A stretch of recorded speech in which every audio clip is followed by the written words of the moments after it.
মানুষ মনে করে আমি তো গোপনে গুনাহ করছি, কেউ দেখছে না। কিন্তু মানুষ না দেখলেও আল্লাহ সব দেখেন। রাতের অন্ধকারে দরজার ভেতরে একা মোবাইল স্ক্রিন সামনে আমরা যা করি সবকিছুই আল্লাহর জ্ঞানের বাইরে নয়। আজ অনেক মানুষ প্রকাশ্যে ভালো হওয়ার অভিনয় করে, কিন্তু গোপনে এমন কাজ করে যা আল্লাহকে অসন্তুষ্ট করে।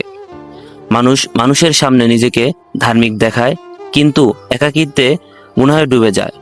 মনে রাখুন, মানুষকে ফাঁকি দেওয়া সহজ, কিন্তু আল্লাহকে কখনো ফাঁকি দেওয়া যায় না। আমরা হয়তো ভাবি এই গুনাহ কেউ জানবে না, কিন্তু কিয়ামতের দিন প্রতিটি গোপন কাজ প্রকাশ হয়ে যাবে। সেদিন মানুষের চোখ, হাত পা সবকিছুই তার বিরুদ্ধে সাক্ষ্য দিবে। গোপন গুনাহ মানুষের হৃদয়কে ধীরে ধীরে অন্ধকার করে দেয়। নামাজে শান্তি পাওয়া যায় না, দোয়ায় কান্না আসে না, কোরআনও পড়তে মন চায় না, কারণ গুনাহ হৃদয়কে দুর্বল করে দেয়। শয়তান মানুষকে প্রথমে ছোট্ট গুনাহে অভ্যস্ত করে, তারপর ধীরে ধীরে বড় গুনাহের দিকে নিয়ে যায়। আর মানুষ বুঝতেই পারে না কখন সে আল্লাহ থেকে দূরে চলে গেছে।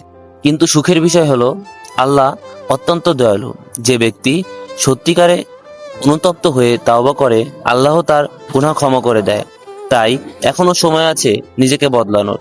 যে গুনাহ গোপনে করেন তা আজই ছেড়ে দিন। মোবাইলে হারাম জিনিস দেখা থেকে দূরে থাকুন, একাকিত্বে আল্লাহকে ভয় করুন।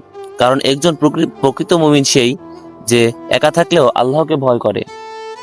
মনে রাখুন, মানুষের চোখকে ফাঁকি দেওয়া যায়, কিন্তু আল্লাহর দৃষ্টি থেকে কখনোই লুকানো যায় না। যদি আজ গোপনে গুনাহ ছেড়ে দেন, আল্লাহর দিকে ফিরে আসেন, তাহলে আল্লাহ আপনার জীবন বদলে দিতে পারেন। আল্লাহ তাআলা যেন আমাদের প্রকাশ্যে ও গোপনে সব গুনাহ মাফ করে দেন।